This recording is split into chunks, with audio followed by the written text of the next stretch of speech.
నువ్వు దేవుడి సన్నిధిలో ఏ మనవి చేశావో అది దేవుడు తీరుస్తానంటున్నాడు.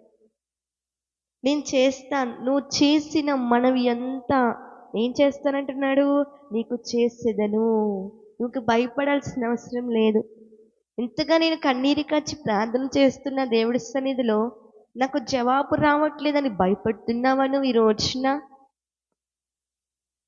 ఎన్నో సంవత్సరాల నుంచి ఎదురు చూస్తున్నా, దేవుడి సన్నిధిలో కనిపెట్టి ప్రార్థన చేస్తున్నా, పిల్లలు కలుగుతారని ఎంతో మొరపెడుతున్నా, అయినా నాకు జవాబు రావట్లేదు అని భయపడుతున్నావా? ఇంకా దిగులు చెందుతున్నావా?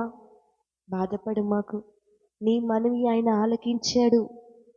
నువ్వు చేసిన ప్రార్థనలు ఆయన విన్నాడు. అది నీ పట్ల నెరవేర్చబోతున్నాడు. ఎంతగానో వడ్డీలు కట్టలేక చనిపోతే పోయిద్ది, ఈ అప్పులు తీర్చలేకపోతున్నాను. నువ్వు దేవుడి సన్నిధిలో మొరపెట్టావు.